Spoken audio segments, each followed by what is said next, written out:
Yes. Testing. We're good now. Okay. Right there. This is for the hearing for the Board of Health on September 24th.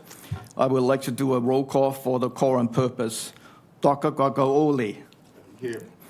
Dr. Kenneth. Here. Dr. Leskow. He's not here. Dr. Waller. Tom Lee is here. And staff, Tom McKeon. Yes, here. And we have the quorum. This meeting is being recorded and broadcast on the Barnstable's Government's Access Channel. This meeting will be televised via Xfinity Channel 8 or High Definition Channel 1072. In accordance with the Mass General Law, Chapter 38, Section 20, please let the chair know if anyone is desiring to make such a recording or transmissions. Seeing none. Just a quick comment. The request from Susan Conley and the memorandum from the town attorney is at the end of the hearing. So I just want to get all the other applications and the variance requests done first so that we have a little bit more time to talk about that issues so that just be patient. The first item is a septic variance. The first one is Glen Harrington, representing owner Beverly Gill, 76 Smith Street, Hyannis, map parcel 288-220, requesting septic variance for a failed septic for 310 CMR 15.405.1.6 and section 360-1 for lot size. Glenn? Good afternoon, Glen Harrington, GeoCape Environmental Consultants, representing the owners at 76 Smith Street, Hyannis, for a failed leaching facility. The property is located between Smith Street and Simmons Pond. The existing system right now is a 1,000-gallon septic tank and a leaching trench, which partially goes under the driveway. The proposed repair is a new leaching trench consisting of 6 H20 flow diffusers with stone and a 50-foot by 9-foot leach trench. This is a straight upgrade, 3 bedrooms existing. The floor plan was provided. There are 2 variances. One is 16 feet from the leaching to the cellar wall, and the other is the leaching 87 feet to the border vegetated wetland. And the original 1983 plan showed about the same distances to the border vegetated wetland. So just because of the lot size and the original arrangement of the house and the septic, or the repair is consistent with what was existing. Any public comment on these applications? Staff? Staff has no objections. We recommend granting the 2 variances. Any comment from the board member? Motion to approve. All in favor? Aye. Aye. Thank you. Thank you very much.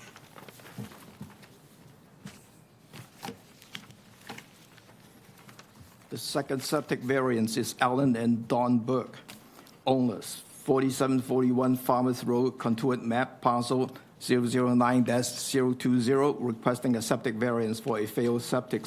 Stage 1 of the CWMP requesting either to pump the existing cesspool or installing a holding tank. Hello. Is your mic on? Is that green light on? Green light on the stand. On microphone.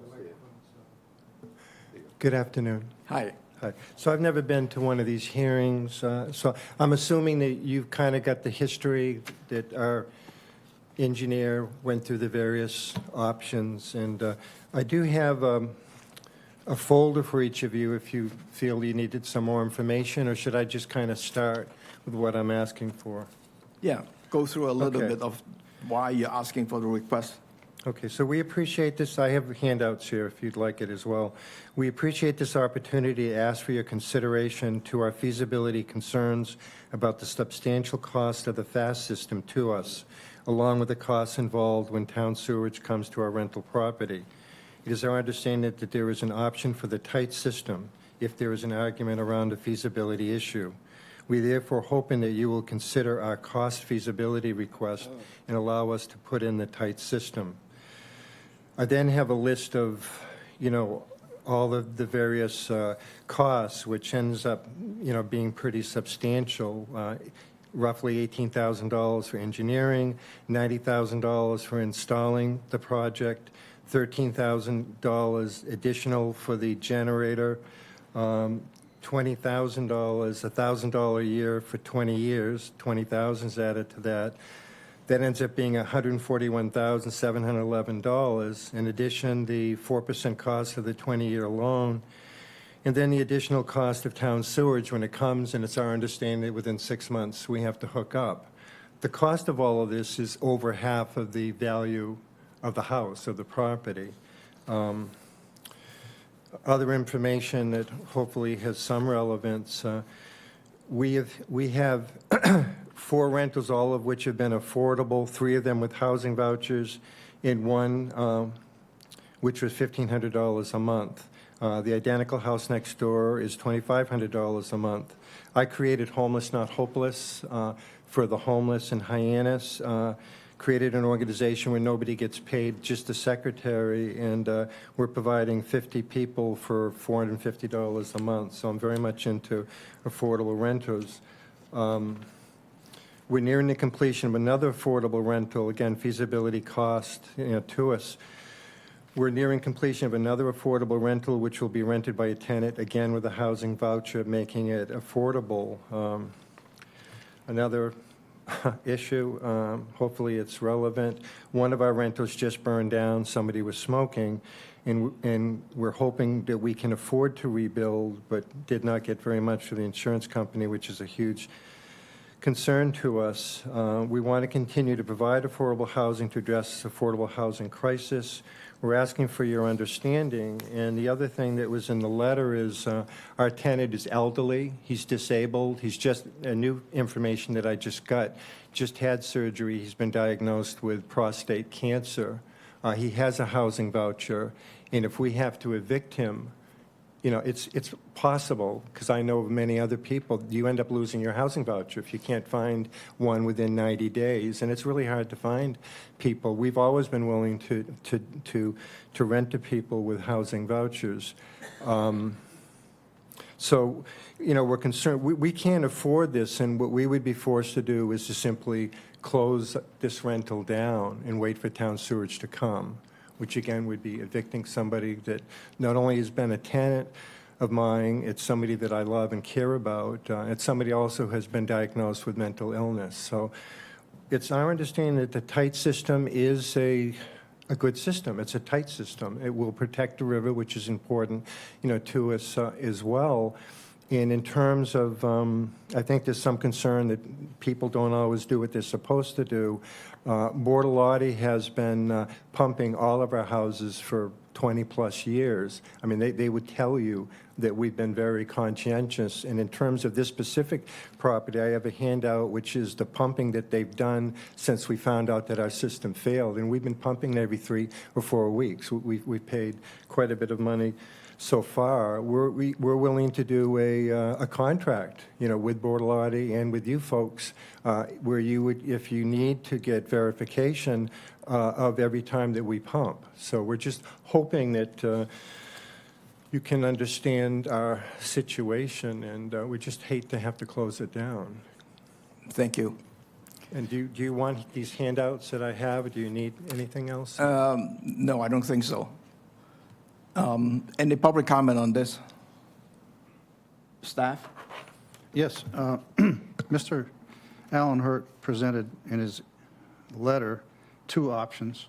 Please do not approve option 1, to keep the cesspool close to the river and pump out the cesspool. Option 2, installation of a tight tank. The staff has no objections to a tight tank. There is some cost involved. Installation of a new tight tank, alarm system, buoyancy calculations, make sure it doesn't float, and have it pumped on a regular basis. It will be costly for the pumping, however, as you're already experienced.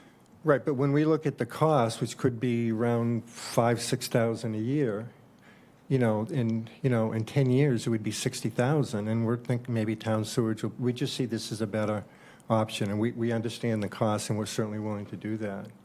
Well, I mean, let me just chime into the quick comment. With the high-level alarm, you know exactly when you need to pump. You don't have to pump it every 3 or 4 weeks. So that would save you some money, especially Right. if you only have 1 or 2 residents living there. Right. So I think that is a better system. So I don't like that cesspool, pumping the existing cesspool. We don't either, no. Yeah, so, We were just told that that would be an option, so, yeah. and we can't, again, this is new to us. We couldn't imagine that if the tight system wasn't approved, that regular pumping would be. But given the 2 options to protect the river, I mean, my wife and I already talked. If we were told that we could do either one, we would go for the tight system. Yeah. Any comment? By the way, stage 1 is not the same as phase 1. Stage 1 could be 30 or more years, as you're aware. It's way out Right. in Marston Mills, Right. okay? Right. Just want to make sure, the town Because- sewer won't be available for many years at this location. Because in Marston's Mill, I know is the second phase, the second 20 years. I mean, the 20 year, 10 to between 10 and 20. In the location that you were talking about, it could be 20 plus. Right, but the way we're looking at it, I mean, we're renting this for $1,500 a month, which is affordable, and if we have to pump, let's say, $300-400 a month, I mean, we can just absorb that. So we will be still saving. We own the property, no mortgage, so if it's going to take 20 or 30 years, we're saving for it. I mean, we love the house, and we love having rentals. No, I understand. All I'm saying is that CWMP, it takes about 20 plus years to get to your locations. Right. So with the tight tank, with the high-level alarm, I think you should be fine. That's what I'm saying. Oh, thank you. Okay. Thank you. Any comment from the board Well, member? I agree with the tight tank. I mean, I think it's wonderful what you do for people. I know about your organization, and it's wonderful that you do that. Thank you. And it's amazing, though, that to me this price of $120,000 to install a tight tank seems like a really high amount of money for a You mean the septic fast system? That's a fast system, IA system. Yeah. Yeah, fast So, system. our understanding, it's about 20,000 for the tight system. right. Your microphone on, Doctor? Yeah. Yeah. Don? I'm just curious, how did this come to light? Because obviously we've had people that have been using cesspools, and usually it's a change in ownership or something that brings it to light. How did, Well, our engineer showed us that, he started out with, I think it was like a $30,000 system, which wasn't approved, then it went to the $60,000, which that wasn't approved, and then it ended up in the fast system, and then he gave us a handout that there were the list of these options, and what he explained to us, it listed the tight system could only be asked for if all the other options didn't work. So that's why we're here, that it was listed as an option. I understand that. Yeah. I was just curious as to what. We had the hearing several months ago that we approved the fast system. Right. Okay. And that's when we were told That's- how I much have it no would problem with the cost. tight system either. Yeah, because I think at that time it was a surveil system, so because of the locations near the Marstons Mills River, and that's why they proposed with the IA system for this setup. So now with the construction costs bumping up so much, they want to come back and look at the other alternatives. Correct. It sounds like you've come up with a very practical alternative that will Thank you. keep your resident in place, and that sounds like a wonderful. Providing affordable, helping the homeless, and it's been my heart, it's been my life. I'll make a motion to approve the Second. tight tank. With the high-level alarm system. Right. Second, all in favor? Aye. Aye. Thank you. Thank you. God bless you. Thank you so much. Thank you. On the second item is the sewer connection extension request. The first one is Carole O'Donnell, 171 Strawberry Hill Road, Centerville, mapped parcel 247-119, Phase 1 of the CWMP Project 1, request an extension of time until the property is sold. Hi, Carole. Hi. Is your mic, make sure the mic is on? Yes. Yeah, you can, yeah. Lower it down. So I'm Carole O'Donnell, and I'll just read you, if you don't mind, what I put in for the request to the Board of Health Yep. members here. I'm 76 years old. I would like to request a hearing to have my sewer tie-in put on hold until I sell the property. I am 76 years old, retired since 2011. I live alone. I'm a widow since '07, and I currently have the Title V septic system installed in 1991. The property is at the highest point of Strawberry Hill Road, and I have 0.6 acres of land. I have never had to get the current septic tank pumped. I use between 7 and 10 gallons per half year for the water bill. I would like to request a waiver until my house is sold. It would be negotiated at the closing with the buyer. Please consider my request for a variance or a waiver at this time. That's it. Thank you. Oh, and by the way, I've already paid the $6,342 as required by September 23rd, so that's that. What is that? For what? That's the cost to Going tie by your into this. house on the pipe in the road, the betterment cost. Oh, okay. That's what everybody has to pay. I assume everybody pays the same amount on the street to have that plastic tie-in in front of my house. Well, I don't know whether it's the same cost or not. That's not our calculations. I think that calculation is from the finance to assess how much they charge you on that Well, cost. I talked to the Board of Health Director, Tom McEwen, and he said that it can be as much as $10,000 and depends on how much, I've got a large property and just one house, so, Yeah, but you only have one connection point. of course. Okay. So, And I'm the only one living there, and the highest point on the street, so I'm guessing the water still flows downhill, and it's a big lot, so I'm not polluting anybody's property or anything. no, thank you. Any public comment on this? Staff? I have no comments. Board members? How can you have a septic system that never gets pumped? What you mean when you say that? You mean the tank, the septic tank? It didn't have to get You've never had the pumped. septic tank pumped? I've never had a problem with it at all. Well, It was only like one of me, using That's it. hard, it's hard to understand. Well, it's a big because they tank, fill 10 up. it's a 1,000-gallon tank. Yeah, but, I Te- mean, that's, Well, technically, it should be pumped every 2 to 3 years, I depending on understand the that. water usage. If the water usage is very low, then you may not have to pump it because technically, There's nothing nobody's there. going to pump it because it's out of sight, out of mind. Well, Okay, in general, never had to homeowner pump doesn't do that, I know I should get it done every 3 But, years according to the law. usually you should do it about 3 to 4 years. If you have a low water usage, it may be 5, 6, but you should pump it. Right. Okay.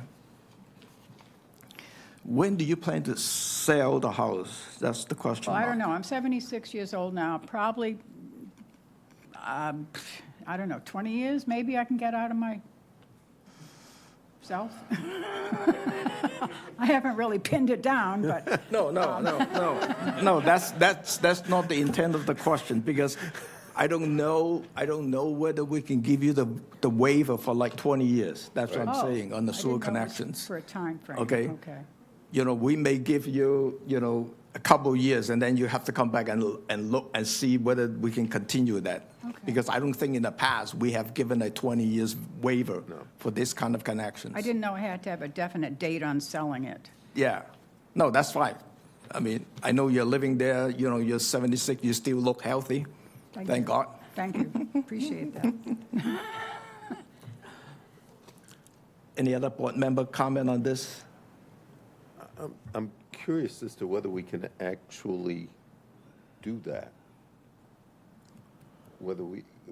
Because I would think there'd be, when I originally read it, I thought it was going on the market, in the next 6 months or something like that. You could foresee that there would be a fair number of people who It will be. Yeah, I mean, I'm 68, I don't know how much longer I'm gonna be in the, hopefully it's, I don't know. No, I think, But I thought we had been told we couldn't kind of just extend. well, from the Board of Health policy-wise, we're supposed to asking people to make the connection within 6 months after Right. we notify them. But in different cases, if people has hardships and financial issues, we have to kind of understand that situation and extend to a certain point a little bit. I think we cannot just force you, the homeowner, to go and spend the money, do the hookup because of the sewer connections. But then they have to end up paying the abandonment fee, the sewer connection fee, and whole 9 yards. So is that worthwhile? I mean, that's something that we need to make a judgment call. Okay, all right, so it is within our, I think so, yes. I can tell you, a long time ago, when Ruth Weil was town attorney, the recommendation was not to grant more than 3, this type of request, not more than, say, 3 or 5 years of maximum at a time. Right. Even if it's a request until the property is sold. Right. We've had these types of requests before. thought When so. it's financial and circumstances, yeah. Right, right. You know, in the Stewart's Creek project, they had a retired town councilor whose name escapes me now. But he worked with people like this that have a genuine problem. And they worked with I think they even got 0% loans from the county. Has a program that, that can help with these problems. But I don't think they have that. We asked them before about that, I believe, at one meeting here, No, to set up some kind of a, no, that part I can answer you the question, because the county, the ARPA loan has a 0% interest depending on the homeowner's income. They have 0%. And you can also file, by the time you install the system and expenses stuff, you can also file for the state income tax. There's a tax credit for, I think, a maximum of like $4,000 for 3 years or 4 years, depending on, I'm not the financial guys, but that's what I understand, that you can have some write-off to offset but on there that should loan. be somebody in the town, connected with the town, that this young lady and some people can go to get the help to set that up. I mean, that's not an easy thing to do. No. If you talk to the DPW coordinator, she have those informations, I think, on the town website, on the water resource website, and talk about the county loan program that you can have, and you can ask and apply for it. Okay? Yeah, because the estimates are coming in at 10,000, I got a 4,400 and a 8,600, or almost hookup, 700. yeah. So those are the costs. Yeah, yeah. But you can get a loan from the county loan and pay for that. And then at the same time, you can apply for the tax credit to write off in 3 or 4 years.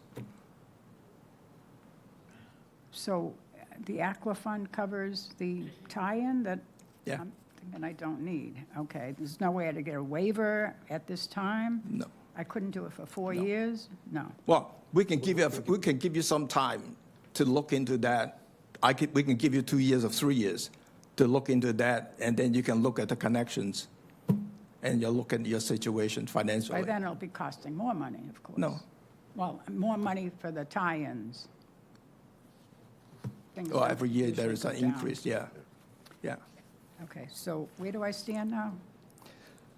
Well, I think we should approve something for a couple of 3 years and try to get something for in the town for people that, Yeah. where people can go to get help to handle this. Because this is Well- the first people that are hooking up, and it's just gonna be a constant. But like I said, on the water resource page, there's homeowner guide that talk about all this aqua loan and all that. Right, I mean, Because the guides are fine, but I think they need a person that they can go to, they can show them the guide and help people. I mean, it's not, it's not simple to No, go and look, and no. especially when you get, I mean, I'm a bit older than this young lady, but, I mean, We We have a can- lot of seniors We on can our try to find out who you can contact from the DBW that deal with that and give you a hand on Right that. now, as of today, it's Ansley. Ansley. Kelly is out for a little while. Okay. So Tom can give you the name from the DPW for the sewer connection coordinator, Tom? Tom McKeon. Oh, he's done. Okay. you have his phone number? I do, yes, Yeah. I had a nice Yeah, chat with yeah. him. All right, that'll be good. So could I have a motion to approve the extension for like 3 years and give you some time to deal with this sewer connection issues? Sure. Thank So moved. All in favor? Aye. Aye. Aye. You got a question, Paul? No, I was just Okay. raising my hand. Tom can give you the Ansley communications phone number and so that, so Should I go forth. there now, or? You can call it later, yeah. I can call you tomorrow if you give Thank me you your very phone number much. again. Appreciate it. Yep. Well, I have your phone number. Yep. It's right here. The second sewer connection is Karen Moreshead, representing owner Elizabeth Horan, 391 Green Dune Drive, Centerville, maps parcel 2461-154, phase 1 of the CWMP, requesting deferral to phase 2 of the CWMP. Hi, Karen. Hi, how are you? So my client sent everything in. She had installed, she's in Green Dunes, and she's in Phase 1. In March 2017, she installed a new tank and D-box. Excuse me, when you get a chance, can you write your name on that sign? You're not the applicant, correct? No. But I'll write my So name. for the minutes, we're going to need your name, and just put your name on that piece of paper. Okay, it's on the thing, too. Okay. Oh, okay. She's Karen. I'm okay. Karen. Do I? Yeah, But go you ahead. can continue to do Yeah. that when you're finished. Yeah. Yeah, when you're finished, yeah. So she did an extension on her house, and in 2017, she installed a new tank and distribution box. So at the current time, she's being requested to hook up to the Craigville Beach connection. What she's asking for is to defer that so she can hook up to the Green Dunes connection, where she already has utilities running down her driveway. If she had to hook up to the Craigville Beach connection, she would kind of have to burrow through the woods about 75 feet. And she does have a newer system, and this is a second home, so it's lightly used. Thank you. Any public comment on this application? Staff? Yes, this is going through another property, so an easement is required. And that is, I didn't, do you have the quitclaim deed for that? oh. Do you already have an agreement to run sewer through the property? Not, I don't know. I don't think so.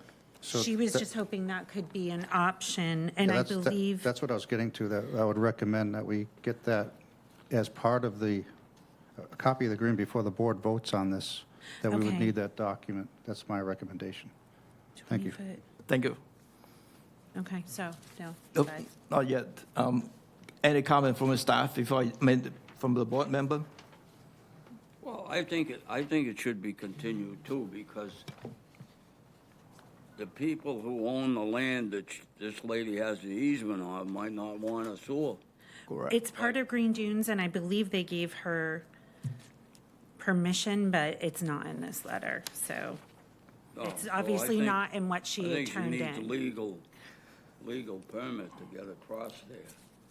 You need the legal easement, Okay, okay, for the sewer connections. The second, is so permission to use that, okay. the second is, I don't think it's up to the Board of Health to decide which is the connection, is the DBW. Once you have that agreement in place with the sewer, you should talk to the DBW asking for that sewer connections for the Green Dome Drive. Okay. Because legally, right now, your sewer connection is on Creekville Beach. Creekville Beach Road. Okay, Okay? So All right. that's thank my recommendation. So, we can postpone this until when you have the information, you can come back anytime. you. Okay, thank you. Yep. Karen, before you leave, this is what I'm talking about.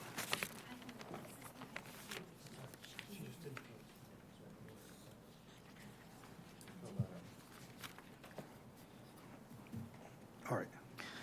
The third item on the agenda is the food variances.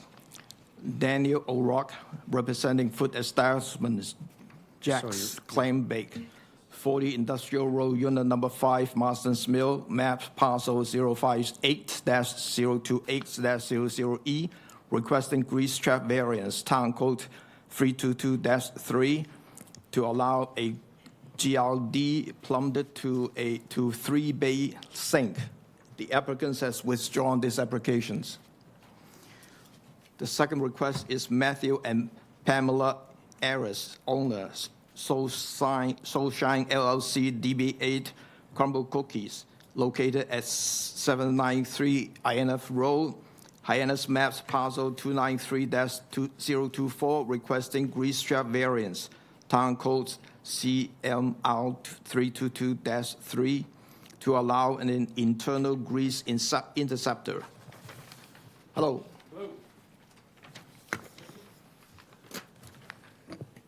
Good afternoon, everyone. David Lawler is the attorney for Soulshine LLC, DBA Crumbl Cookies. I'm here on behalf of Matt and Pam Arias, who are attempting to open a Crumbl cookie franchise in the mall. This application was filed before I was brought on, so I don't know if there's a couple of technical requirements or whatnot, but essentially what's going on is with this business, and we have some people with us as well. We have Sean, the general contractor, and Jason from the mall. And what we're basically requesting is that there is a variance from the use of the standard in-ground grease trap to the Big Dipper, which I think in the past we've looked at. I want to give a little history here with respect to the issues associated with some of the concerns I think the board might have. First and foremost, the style of cooking. This is they're making cookies, and under the franchise arrangement, everything is cooked on wax paper. Wax paper is discarded. They also have policies that any other type of materials that may go on a cookie, like frosting or whatnot, everything is wiped down, and thrown away in hard waste. So there's virtually no oils or fats that go into this down the drain, for lack of a better point. And that there are some other cookie Crumbl businesses that have utilized the above ground grease interceptors, and some of those are actually monitored on a quarterly basis, and they're something like 25 gallons. My understanding is the most they've ever accumulated is a couple of inches in the tank, and there's a foot or so above that. But I also know that in the past, and speaking with Mr. McKeon, that with some small businesses, there's concerns that people unplug them or do this or do that. What we have here is a dual protection system. We're going to propose that we have a company that was going to be provided a quarterly basis, come in, clean and monitor the Big Dipper, and if we can have them provide us reports, and we're more than happy to supply those to the Board of Health on a quarterly basis.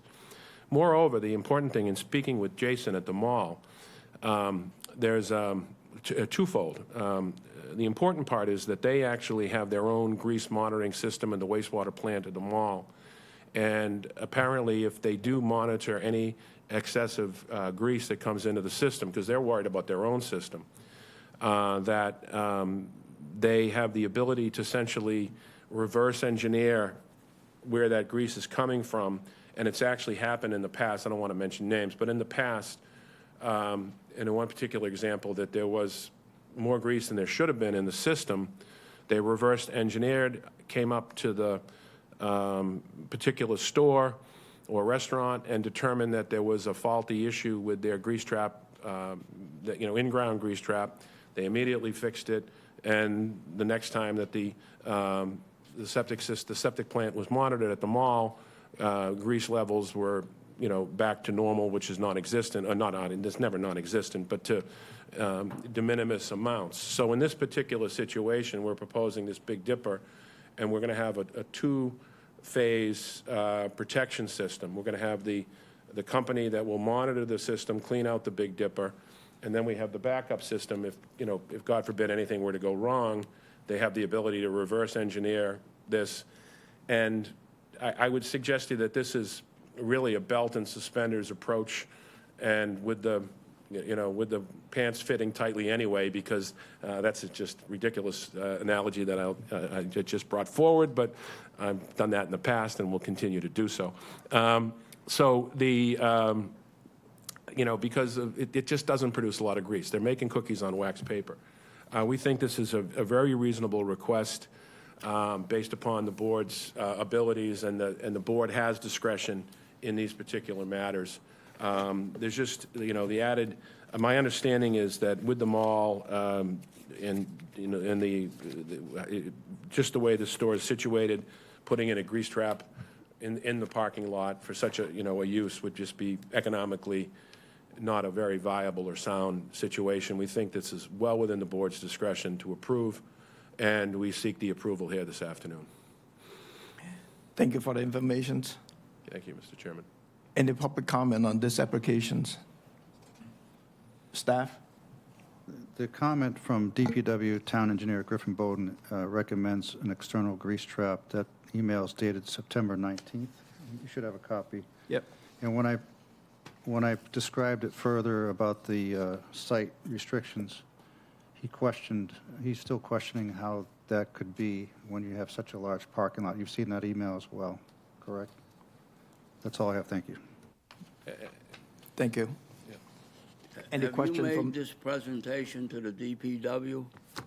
No, I just got retained. That's where, I think that's where you should go, because they're the ones that give approval. I don't see how we can, personally, I don't see how we can overrule them on this, what we have here, because a possible grease problem in the mall sewer lines could be catastrophic to the other people in the mall. Well, I mean, Doctor, I mean, respectfully, you're the board that's granted the authority to make those decisions, and if, these are just, the engineering department has this policy, we want a grease trap for everything. You're provided under the bylaws discretion, and one of the and one of the things about, if you have no discretion, you have to have the ability to apply these common sense rules and regulations.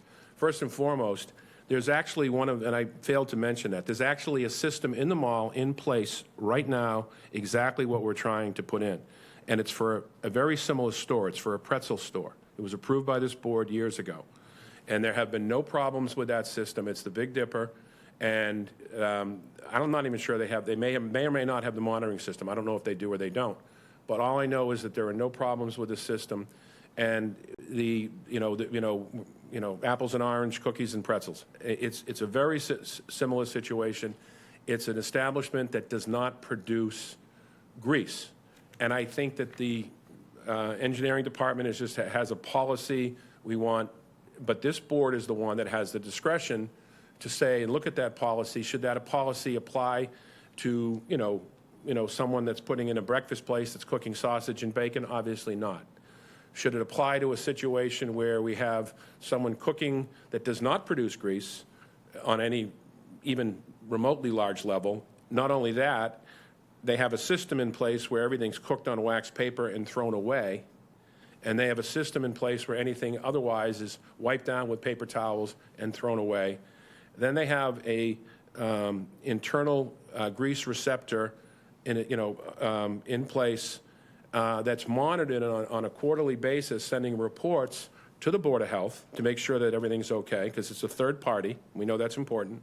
And not only that, we have a second backup system of the mall monitoring their system. So I do think you have the authority, and I do think that if there ever is an instance of where, the board's discretion should be implemented it in this particular Well, matter. I agree with you. We do have the authority, but I think it's misplaced.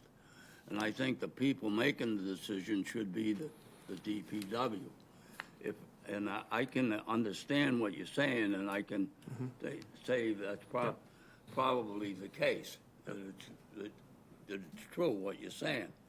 But I think the affirmative vote should come from the DPW, Well, in my mind. see, the DPW are employees of the town, and the way the system works up is that we have elected officials, town councilors who are elected by the population, and those elected officials appoint, particularly because there's so much work to be done, they appoint volunteers like yourself to sit on these boards and make these decisions in a group setting of a majority vote. And that's the way the system is, and that's not set up for the DPW. So again, I know that you can rely on their advice and sit there and make the decision. I disagree with you. I Well, think that's the it's whole- a mistake that this town allows that to be happening. But those are the rules. Excuse me. That's the rules. this town.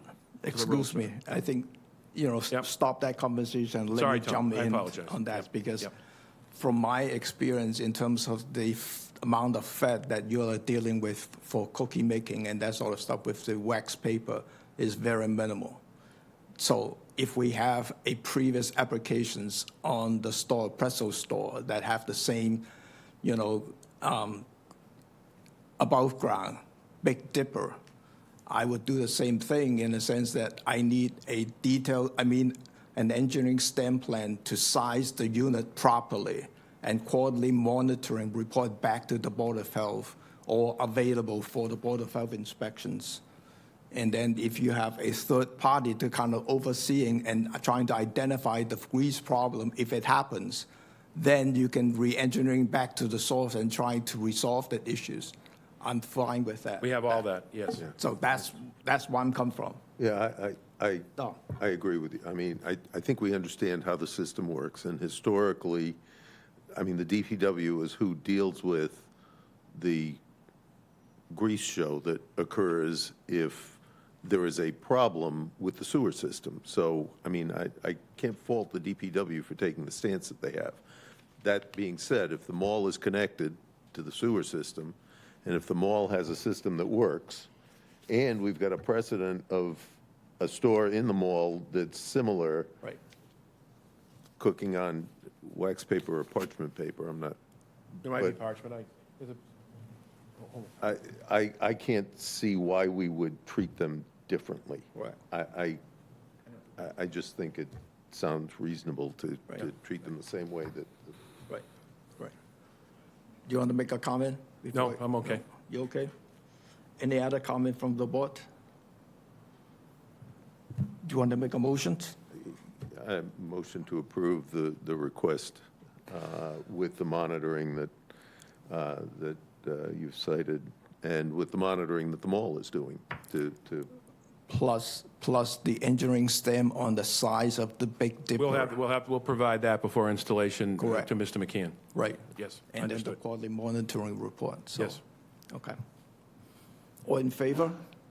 do we get a second? Huh? Oh, I second it. Oh, okay. Okay. All in favor? Aye. 3 opposed? 3 to 1. Thank you so much. Thank you. Thank you. Tom, I'll be in touch with you about that engineering plan and that other matter we talked about. Thank you very much. The next item is temporary food. Susanne Steelman, representing food establishment in the mixed to participating as a vendor at the Osterville Farm Market, 155 West Bay Road, Osterville. Friday, 9 a.m. to 1 p.m. weekly. Food item including apple cider donuts and donut holes. Hello. Hi, I'm Shaunah Steelman from In the Mix, and I'm asking for approval to be able to part of the Osterville Farmers Market for the remainder of the season and providing fresh apple cider donuts fried on site. We are currently at 2 other farmers markets, the Sandwich Farmers Market and Orleans Farmers Market. We've gone through all of the safety precautions and things with, even though it's electric fryers, but we do have fire blankets, we have fire extinguishers, we have the oil can to dispose of the oil properly. We did a lot of research to make sure we hopefully didn't miss a thing. So this would be our third. our third market, and Jen Mitchell would like us to return next summer, so she wanted us to kind of see if we can get in now to kind of get our feet wet there. Thank you. This is a public comment. Any public have any comment on this one? None? Staff? Staff has no objections. Just one question. On your diagram that you submitted, the hand wash station appears to be outside of the preparation area that you submitted. Here's the prep area, Yep. correct? And you put the hand station out here? Sorry, he said it had to be within 3 feet. No, but it's for your employees, not the public. No, So, it's right up, so the easy up comes out to say here, and the table is literally just right here for us. it's for the employees? Yeah, Is it- Okay. which is just me and my partner. Yeah, staff has no objections. Yeah. Any board member comment? No? To approve. Second? Second. All in favor? Aye. Aye. Thank you. Thank you.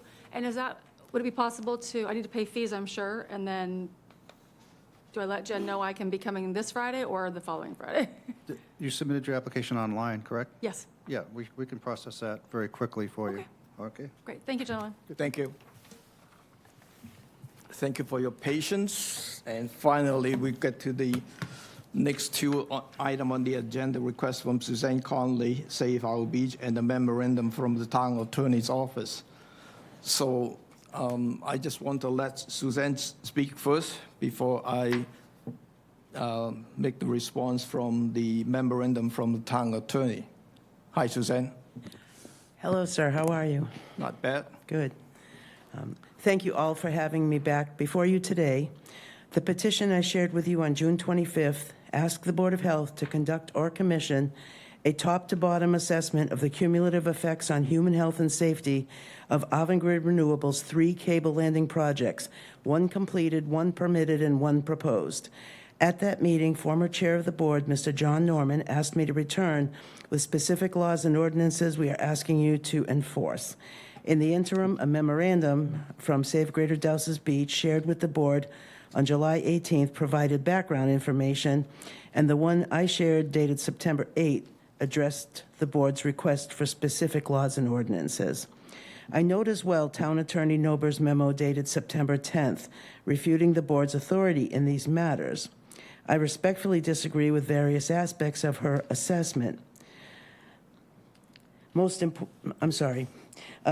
For example, the floors of the substations, the proposed substations, and the existing one, containment systems indeed do include drains to handle rainwater accumulation, and these drains are demonstrably fallible.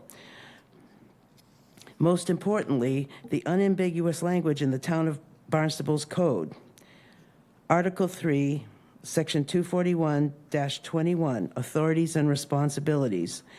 Section B, the Board of Health seeks to preserve and maintain the town's public health standards and protect its environmental resources by educational means and by strict enforcement of various regulations, ordinances, state health codes, general laws, in particular MGL Chapter 111, and federal law.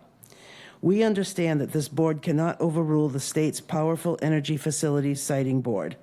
However, we believe it is well within the authority and responsibility of our Board of Health to study the possible cumulative effects of these projects. My original petition included the names of 45 residents of the town of Barnstable. That number is a fraction of those in our community who oppose Avangrid's ultimate plan to blanket our public beaches, village centers, residential neighborhoods, and wellhead protection zones with extra high voltage infrastructure. This opposition is not unreasonably based on concerns about the health and safety of all our residents, especially that of our children and grandchildren. If you do not investigate the cumulative effects of these 3 projects, who will? The study we ask for could conceivably inform decision-making here in Barnstable as well as in Boston. Perhaps such a study would allay all concerns, but I highly doubt it. Long-term exposure to high levels of EMF, environmental degradation of fresh and ocean bathing waters, unknown thermal effects on the town's drinking water delivery system, and potential catastrophic contamination of the sole source aquifer are the issues. If federal and state authorities are looking the other way when it comes to the health and safety of our townspeople, and I assure you they are, who will bear responsibility to understand the risks that we face? Please do not abrogate your solemn authority and your responsibility to the people of Barnstable.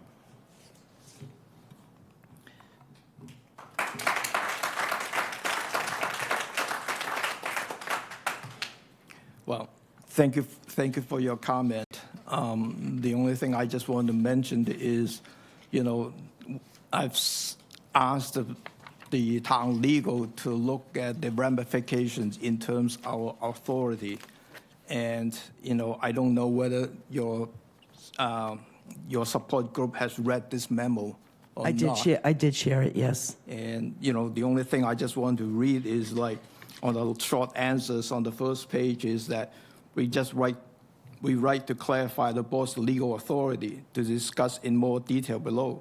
The board does not have jurisdiction over the siting of the electrical transmission lines and substations, nor does the board have any compliance or enforcement role under the Safe Drinking Water Act, including no ability to engage in a sole source aquifer review under the Safe Drinking Water Act and make associated determinations.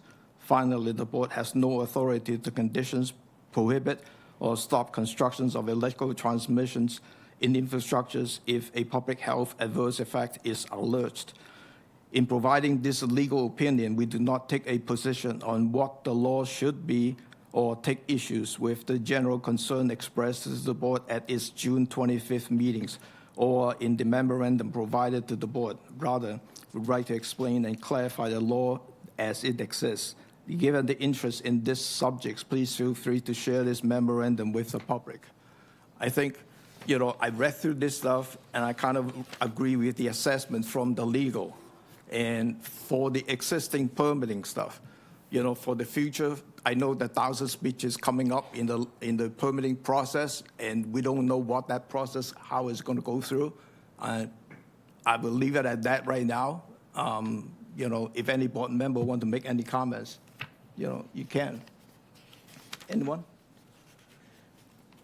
Well, I agree with what we should be doing, but I understand that legally we can't after reading this. This is a manuscript. I had somebody else look at it who was very knowledgeable, and they say, that just everything, I guess to put it right up front, we don't have any funds, we don't have any power to hire anybody or authority, so we don't. Of course, with the town's legal opinion, we're just not in the picture anymore. And if May I? we did have Let's Dawn funds, answer. Yes. if we did have the funds, reading this, it sounds like that we would then get to a point where they said, that's great, but you can't do anything anyway. Probably. That's what I mean, took away because from they'll reading this overrule was, everything. yeah, you have no authority in this. It's a shame that the country has come to this. I agree. May I? Yeah, go ahead, Susanne. Well, this is exactly why I cited Article 3, because it's very expansive. The declaratory sentences by the attorney that you don't have authority to cite electrical infrastructure, that's not our point. Our point is many, many people in this town feel that our health and safety is being potentially affected by this company that seems to have that does not seem to share or care about the worries we harbor. So what we're asking the board to do, and I understand this would be a commissioned study. I understand you don't have the money or the staff. I would say to you, I would go to the town, if you're interested in doing this, and we really truly hope you are, that you would ask the town for the funds necessary to commission a study about the wisdom of injecting this amount of electrical infrastructure extra high voltage electrical infrastructure in our town. We're talking about 20 miles of duct bank in close proximity to the freshwater drinking water delivery system. We're talking about our source of drinking water. We're talking about the construction that occurs. If you go down there and watch the construction, and I had mentioned in my previous memo the dewatering activity where they were dewatering one of these splicing vaults, just sitting there, left it there for 3 days, running into the street and into Covell's Beach. And that sort of thing, that's what I'm asking the board to do. You are the people who are the guardians of public health and safety in the town of Barnstable. And I understand this isn't like asking for a variance on a sewer system. I understand that this is a huge matter, and we want to know what the impacts on our health and safety could possibly be. That doesn't mean you can say to Avangrid to go away. I've never meant to imply that. It means that we need to know how dangerous this is for us, for our health and safety. And the Board of Health does have the authority under Article 3 to find out. And that's all I'm asking. I understand that there's no money, but there would have to be money made and someone hired to do this. So, thank you for your comment. Yes. A couple comment I just want to add into this is, number one, our board member, Dr. Laskow, is not here. So I need to have a bigger discussions with the board member. And then secondly, by the time we're talking about this study, there is a few steps that we need to find out what kind of scope, what kind of money are we talking about? Because before we go to town council, we have to tell them what is the scope, what is the money, before they can approve it. Once they approve it, if they approve it, then we can talk about the study. And then, the result of the study, who knows what they will come out with, because it could be nothing, it could be more than what we can chew on. We cannot, using that study results to rule anything except as a support information for future permitting projects. You could certainly use such a study to involve yourselves in a future docket. For example, you could use such a study to inform state policy or even the decision-making of our own town council. So I just think that, allowing this to happen to our town without knowing what the cumulative effects might be is just laying down and saying, sure, do what you want. And we're not okay with that. So, but I appreciate you bringing Dr. Lesko in and tabling this for the time being. But what I don't want is for this idea to just go away, not bother anyone. I would love to come back and engage in a future conversation about this. No, that's fine. I mean, Okay. that's my intent. Is I need to talk Yeah. to the group, To the whole group. from the board, to make sure we Yeah. are all in board, and then we need a vote to go through the process in Yeah. terms of the scope, the budget, and before we can come back. Yep. Thank you, Mr. Lee. Thank all of you. Thank you. We appreciate it. Yep. Thank you.